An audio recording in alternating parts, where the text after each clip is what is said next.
قبا امداد کن الہی خیر گردانی بحق شاہ جیلانی، الہی خیر گردانی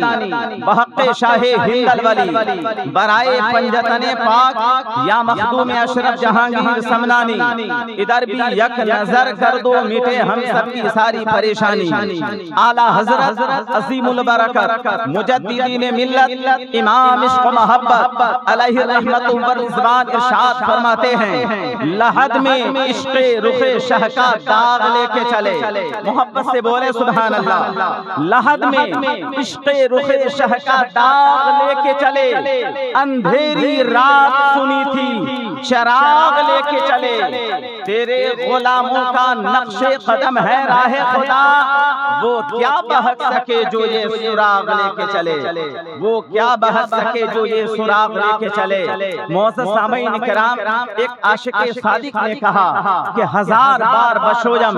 دہن ز مشک و گلاب، ہنوز نامے تو گفتن کمال بی ادبیس، اور ایک شاعر بالکل عوام کو جھنجھوڑتے ہوئے یوں کہتے ہیں، ایک بار ذرا سے آپ تمامی حضرات محبت سے بولے سبحان اللہ، ایک بار اور محبت سے بولے سبحان اللہ، کہ معزز سامعین کرام، سب سے پہلے میں آپ کو یہ بتا دوں کہ آپ جو یہاں پر بیٹھے ہیں تو ایک نیت لے کر بیٹھے کہ ہمیں اور آپ کو نامہ اعمال میں نیکیوں کا اضافہ کرنا ہے، اور جن کے لیے ہم اور آپ بیٹھے ہیں ان کو زیادہ سے زیادہ ثوابوں کا ذخیرہ بھی پہنچانا ہے، بولے سبحان اللہ۔ عاشق صادق نے کہا کہ ہزار بار بشویم دہن ز مشک و گلاب، ہنوز نامے تو گفتن کمال بے ادبیس۔ تو میں کہنا چاہتا ہوں کہ عاشق صادق نے جب کہا کہ یا رسول اللہ ہزار بار ہم اپنی زبان کو، منہ کو مشک و عنبر سے، مشک و گلاب سے دھو لیں، پھر آپ کا برکت والا نام لیں، عظمت والا نام لیں، یا رسول اللہ کمال درجے کا بے ادبی ہے، اللہ اکبر۔ تو کہنے کا مطلب یہ ہے کہ اس کے اس شعر سے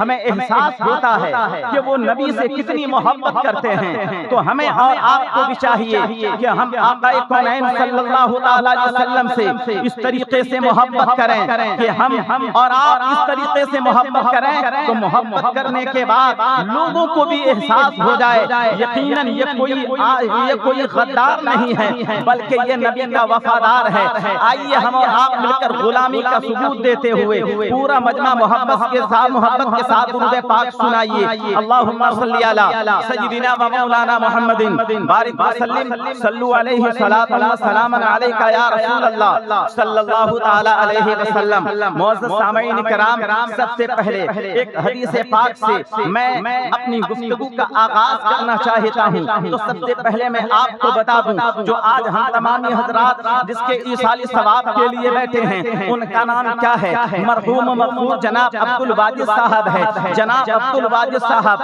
کوئی ایسے ویسے ویکتی نہیں ہے، کوئی یعنی شرابی انسان کا نام نہیں ہے، بے نمازی انسان کا نام نہیں ہے، بلکہ ان کے پڑوسی بھی کہیں گے وہ بہت ہی با اخلاق آدمی تھے، ان کے پڑوسی بھی کہیں گے، ان کے دشمن بھی کہیں گے کہ لوگوں سنو میں دشمن ضرور ہوں لیکن میں گواہی دیتا ہوں کہ وہ پانچوں وقت کی نماز مسجد میں جا کر باجماعت ادا کیا کرتے تھے، سبحان اللہ۔ یقیناً وہ نمازی بھی تھے اور با اخلاق بھی تھے، اور جب علماء کرام سے ملا کرتے تھے بڑے ادب و احترام سے ملا کرتے تھے، سلام میں پہل کیا کرتے تھے، ان کا اخلاق بہت ہی لاجواب تھا۔ میں کہنا چاہتا ہوں وہ اس طریقے سے نمازی تھے کہ پانچوں وقت کی نمازیں مسجد میں جا کر باجماعت ادا کیا کرتے تھے، چاہے آندھی آ جائے، چاہے طوفان ہو، چاہے بارش ہو، چاہے بیمار ہو، ہر حالت میں مسجد میں جا کر نماز پڑھایا کرتے تھے۔ اگر کوئی نماز پڑھانے والا موجود نہ ہو کبھی کبھی وہ نماز بھی پڑھایا کرتے تھے،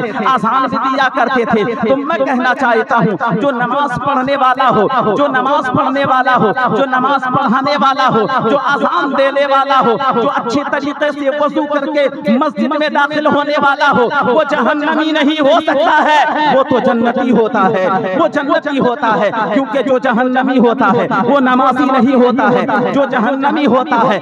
جو جہنمی ہوتا ہے وہ قرآن پڑھنے والا نہیں ہوتا ہے، جو جہنمی ہوتا ہے وہ ماں باپ کا احترام کرنے والا نہیں ہوتا ہے، جو جہنمی ہوتا ہے وہ علماء کا احترام کرنے والا نہیں ہوتا ہے۔ اس سے بات بالکل صاف ظاہر ہے، اس لیے کہ وہ شخص جنتی ہے جو نماز کا اہتمام کیا کرتا ہے، جو قرآن سے محبت کیا کرتا ہے، ماں باپ سے محبت کیا کرتا ہے، علماء کرام سے محبت کیا کرتا ہے۔ اور جانتے ہیں آقا کونین صلی اللہ تعالی علیہ وسلم نے اس حدیث پاک سے ہم لوگوں کو بالکل یہ بات بالکل ہم لوگوں تک یہ بات پہنچا کر آقا کونین کی جو حدیث پاک ہے ہم تک جب پہنچی ہے، ہمیں یقین ہو گیا۔ اب ہم وضو کرتے ہیں، ہم نماز کے لیے جاتے ہیں، ہم وضو اور نماز پڑھنے کے لیے جاتے ہیں، ہمیں اور آپ کو یقین ہے اور اللہ کی ذات پر بھروسہ ہے کہ ہم جنتی ہیں۔ بولے سبحان اللہ۔ تو آپ کہو گے کیسے؟ تو آئیے حدیث پاک پر سنانا چاہتا ہوں، حدیث پاک سماعت کریں۔ یہ حدیث پاک ترمذی شریف جلد اول صفحہ نمبر 18 کی حدیث پاک ہے، سطر نمبر 16 17 18 کی حدیث پاک ہے۔ اگر سننا چاہتے ہیں محبت سے بولے سبحان اللہ۔ ذرا مائک درست کرو بھیا، نہیں تو پتہ کٹ جائے گا آپ کا۔ مشتاق ہی ٹھیک ہے، بولیے محبت سے سبحان اللہ۔ ایک بار اور محبت سے بولے سبحان اللہ۔ ہاں بھائی ہمت ہے بھائی۔ جو ہمارے بغل میں مفتی صاحب قبلہ بیٹھے ہوئے ہیں، ایک طرف مولانا اشفاق صاحب بیٹھے ہوئے ہیں، حافظ وقت قاری معصوم رضا صاحب قبلہ بیٹھے ہیں، تو ہمیں ڈرنا کس سے ڈرنا ہے بھائی؟ ڈرنے کی تو کوئی بات ہی نہیں ہے، بولے سبحان اللہ۔ ترمذی شریف جلد اول صفحہ نمبر 18 سطر نمبر 16 17 18 کی حدیث پاک ہے۔ عن عمر بن الخطاب رضی اللہ تعالی عنہ قال قال رسول اللہ صلی اللہ تعالی علیہ وسلم من توضأ فاحسن الوضوء ثم قال اشهد ان لا اله الا الله وحده لا شريك له واشهد ان محمدا عبده ورسوله اللهم اجعلني من التوابين واجعلني من المتطهرين فتحت له 8 ابواب من الجنة يدخل من ايها شاء۔ ارے بولے نا سبحان اللہ۔ حضرت عمر فاروق رضی اللہ تعالیٰ عنہ، کون عمر جس کے بارے میں آپ سنتے ہیں اور بارہا سنتے ہیں؟ وہ عمر جن کو خطاب کا بیٹا کہا جاتا ہے، وہ عمر جن کے بارے میں کتابوں میں آتا ہے کہ وہ عمر فاروق جو تقریباً 22 لاکھ مربع میل کے حاکم ہیں۔ بولے سبحان اللہ۔ اگر راستے سے گزر جائے تو شیطان کی مجال نہیں کہ اس راستے سے گزرے، کیونکہ وہ عمر فاروق ہے جو عمر فاروق کو اللہ تبارک و تعالیٰ نے وہ پاور، وہ عہدہ، وہ مقام عطا فرمایا ہے، اور ہمیں اور آپ کو ایسی ایسی باتیں سکھائی ہے۔ عمر فاروق نے بھی یہ کہا ہے کہ اے دنیا والوں سنو، اگر تمہاری دعائیں قبول نہ ہوتی ہو، اگر تمہاری دعائیں مقبول نہیں ہوتی ہو، رب کی بارگاہ تک تمہاری دعائیں نہیں پہنچتی ہو، تمہیں چاہیے کہ درود پاک کو اس میں شامل کر لیا کرو۔ سبحان اللہ۔ مشکات شریف کی حدیث پاک ہے، ان عمر بن الخطاب رضی اللہ تعالی عنہ قال ان الدعاء موقوف بين السماء والارض لا يصعد منه شيء تصلي على نبيك صلی اللہ تعالی علیہ وسلم۔ آقا کونین صلی اللہ تعالی علیہ وسلم کے پیارے صحابی حضرت عمر فاروق رضی اللہ تعالی عنہ بیان فرماتے ہیں کہ دعا زمین و آسمان کے درمیان میں معلق رہ جاتی ہے، کیونکہ وہ دعا جس دعا کے شروع میں اور اخیر میں درود نہ پڑھا جائے تو وہ دعا زمین و آسمان کے درمیان میں معلق رہتی ہے، اور جس دعا کے شروع اور اخیر میں درود پڑھ لیا جاتا ہے وہ دعا باب اجابت سے جا کر ٹکرا جاتی ہے۔ بولے سبحان اللہ۔ وہی عمر فاروق ہیں، بیان فرماتے ہیں اور راوی ہیں، وہ بیان فرماتے ہیں کہ نبی کریم صلی اللہ تعالی علیہ وسلم نے ارشاد فرمایا، جس نے اچھے انداز سے، اچھی طریقے سے وضو کیا اور پھر پڑھا کلمہ شہادت پڑھا کہ میں گواہی دیتا ہوں اللہ کے سوا کوئی معبود نہیں، اللہ ایک ہے، اللہ ایک ہے، اس کا کوئی شریک نہیں، اور حضرت محمد مصطفیٰ صلی اللہ تعالی علیہ وسلم اللہ کے بندے اور اس کے رسول ہیں۔ اور یہ دعا کرے، اے میرے پاک پروردگار عالم، تو مجھے خوب خوب توبہ کرنے والے اور خوب خوب پاک رہنے والوں میں سے بنا دے۔